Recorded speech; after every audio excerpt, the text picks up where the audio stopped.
Good morning, students. Today is dated 14/06/2021, Class 7, Subject SST, Book History. The chapter that we were reading was Town Traders and Craftsmen, Craftspersons. आज इसी में हम आगे की reading करेंगे अपनी बुक से। आप सब अपनी बुक से इस रीडिंग को करेंगे अपने घर में, और जो मुश्किल वर्ड्स लगेंगे उनको आप अंडरलाइन करेंगे। बाद में आप उसे मेरे साथ शेयर कर सकते हैं, मैं उसके मीनिंग्स आपको बताऊंगा।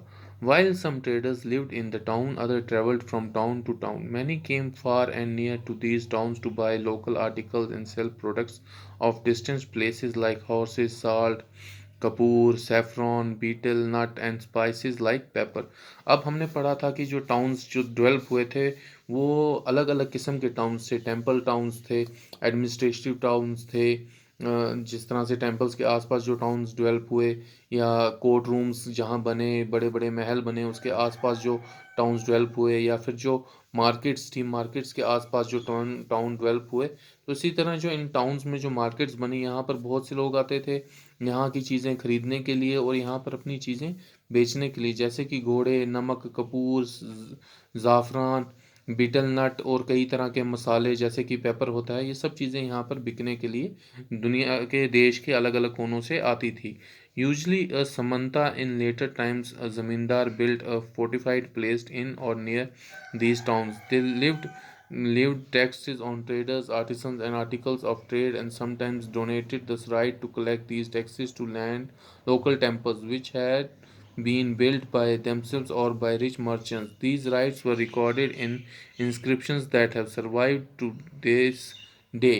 अब क्या होता था कि उस टाइम पे एक समंता होता था या ज़मींदार होता था जो फोर्टिफाइड प्लेसेस बनाता था ऐसे गाँवों में, हर एक टाउन्स में, जो या फिर इस तरह के टेम्पल्स बनाता था।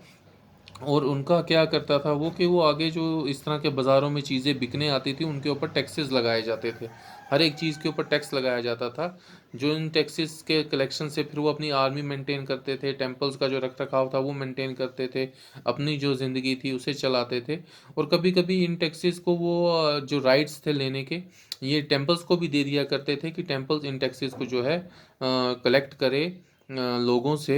आगे पीछे की जो जितने भी मार्केट्स थे या दुकानें थी या ट्रेडर्स जितने भी आते थे उनसे कलेक्ट करे। और ये जितने भी टैक्सेस कलेक्ट होते थे इन सब का रिकॉर्ड जो है बाज़ाब्ता मेंटेन किया जाता था। इंस्क्रिप्शंस में बुक्स बनाई जाती थी, जिस तरह से आजकल आप देखेंगे कि हमारे स्कूल्स में भी लेजर्स बनाई जाती हैं, सब रिकॉर्ड्स मेंटेन होते हैं उसमें।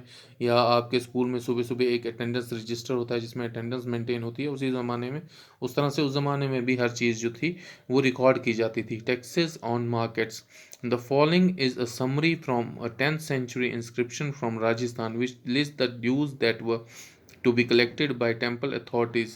There were taxes in kind on sugar and jaggery, dyes, thread, and cotton, on coconuts, salt, areca nuts, butter, sesame oil, on cloth. Besides, there were taxes on traders, on those who sold metal goods, on distilleries, on oil, on cattle folders, and on bags of grains. Some of these taxes were collected in kind while others were collected in cash. Thank you.